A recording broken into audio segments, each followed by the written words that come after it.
Hey guys! So this year I ordered a book advent calendar, and at first I thought it was a scam, I won't lie. I was kind of convinced that I wouldn't see my money again. It was kind of run by this company on Twitter that hadn't been around for very long. When you looked back, it was one of those things you look back and they had only started tweeting very recently, and it was £25 for 25 books, and I just thought it was too good to be true. So when it turned up on my door, I was really pleased. I feel like it's been a little bit hit and miss. I kind of chose as my three genres: crime, young adult and classics. It was very classics heavy, especially at the front, kind of at the beginning, and there were a lot of books that they've classed as young adult that I personally would have classed as kind of teen fiction. Definitely there were a few that I read when I was a lot younger that I wouldn't necessarily read again because they are teen fiction. But overall it was a really good deal. It was 25 books for £25, and it's going to kind of encourage me to move out of my comfort zone and read some new books that I wouldn't necessarily pick up otherwise. So I'm going to try and talk about them very quickly, because otherwise it's going to be a massively long video. We all know how long my kind of monthly book haul videos are, and they've only got 10 books in, kind of as an average. So first up is Ellie Griffith's The Chalk Pit, which is a murder mystery set in Norwich. This was the first crime book of the series, and this is one of the ones that I'm actually more excited for. Then I got Tess of the D'Urbervilles by Thomas Hardy, which is one of my all-time favourite books.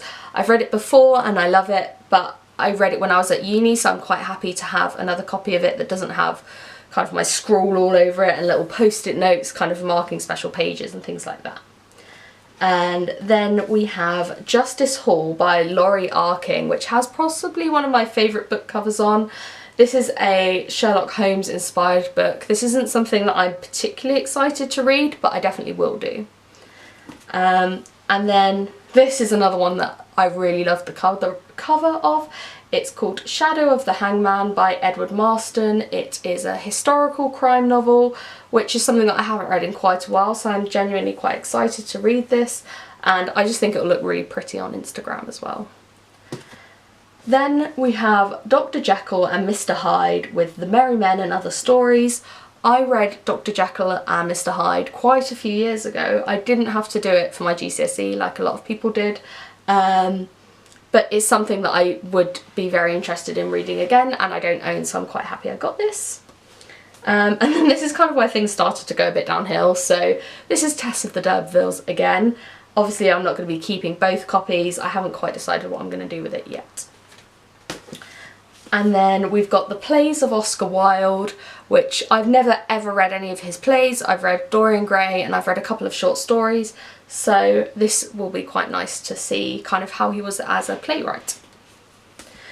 I'm trying to whiz through a bit because I just know it's going to take ages.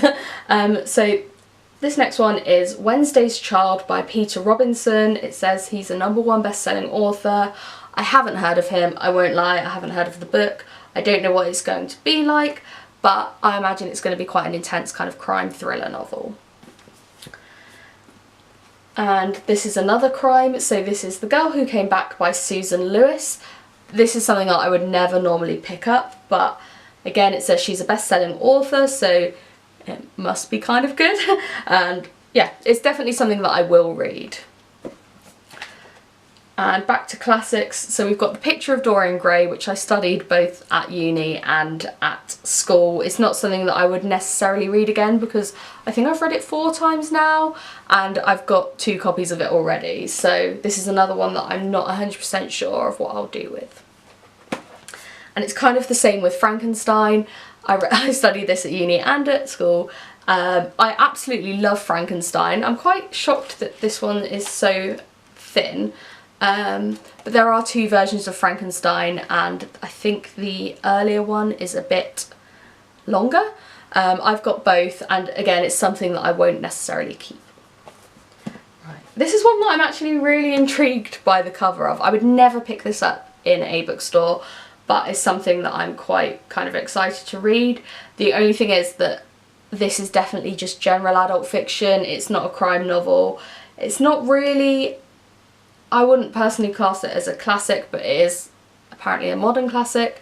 But yeah, I would definitely more think that this was kind of general adult fiction.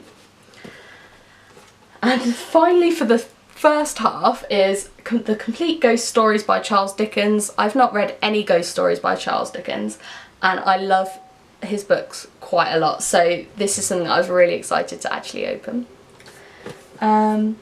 This is kind of the first of the ones that I would generally class as teen fiction.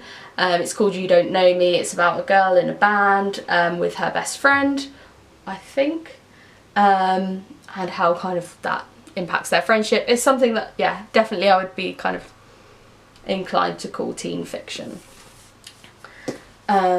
This is my favourite cover of all of them. It's Mary Poppins.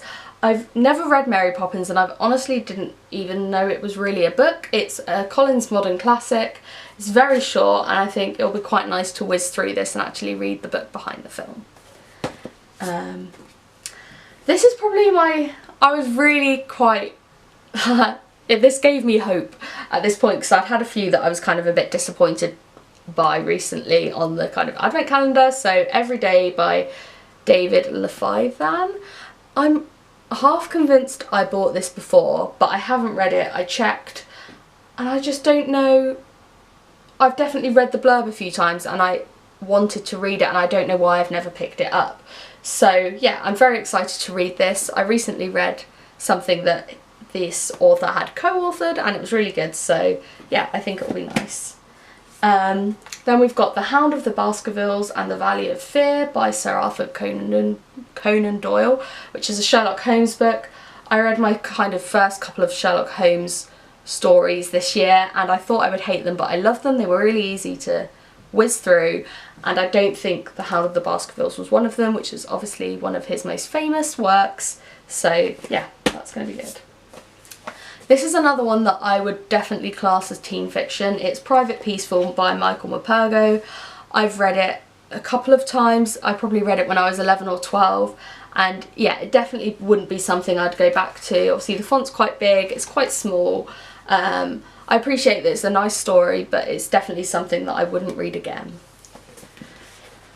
And yeah, then we've got Pride and Prejudice by Jane Austen, which is the only book that I've ever started and never finished.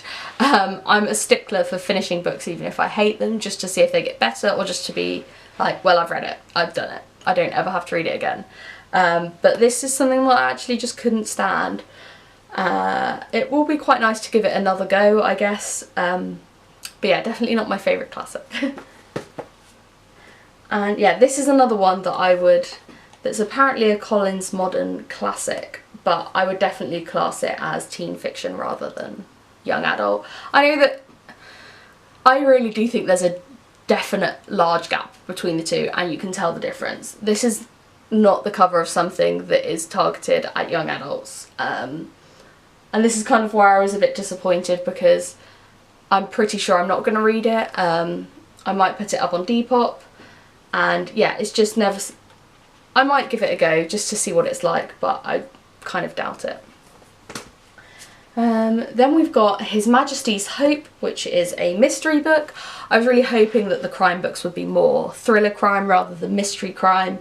But yeah, this is definitely something I'll read, and I feel like it's kind of got a bit of a 1920s vibe, with the kind of image and the font.